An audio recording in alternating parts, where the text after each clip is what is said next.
আমি এখন ঝাড়গ্রাম স্টেডিয়ামের বাইরে আছি।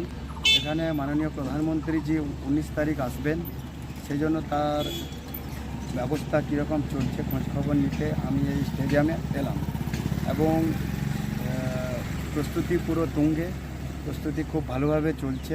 এবং আমাদের যারা সরকারি ব্যবস্থায় রয়েছেন তারা খুব ভালোভাবে কাজ করছেন এবং খুব স্পষ্ট ভাষায় মাননীয় প্রধানমন্ত্রীর যে ভাষণ হবে পুরো ঝাড়গ্রাম শহরে এটা রব উঠে আসে।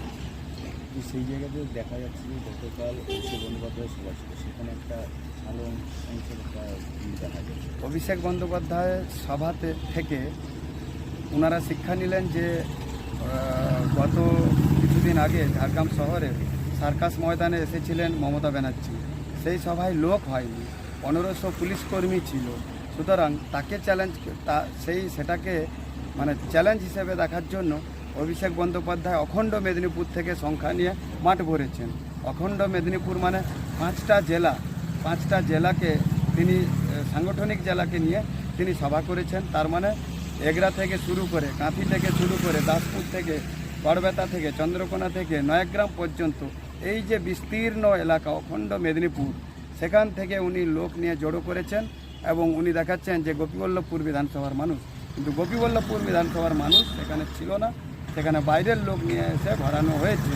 কিছু আমাদের কোলাঘাট পর্যন্ত সেখান থেকেও লোক নিয়ে আসা হয়েছে।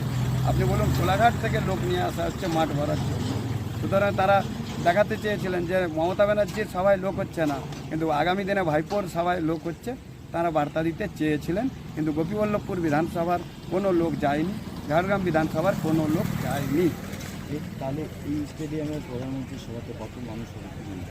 মানুষের সমাগম আমাদের এই 4টে বিধানসভার, এখানে শুধু ঝাড়গ্রাম বিধানসভা দিয়ে দেবে 50,000 লোক, যেটা তৃণমূল কোনোদিন স্বপ্নেও ভাবতে পারেনি। এবং তার আশেপাশে তো সর্বমোট 1,30,000 লোকের সমাগম হবে এই ঝাড়গ্রাম স্টেডিয়ামে। এবং ঝাড়গ্রাম স্টেডিয়ামের বাইরেও লোকের সমাগম খুব ভালোভাবে হবে। শুনতে চাইছেন প্রধানমন্ত্রীর মুক্তি কী জনকৌশল?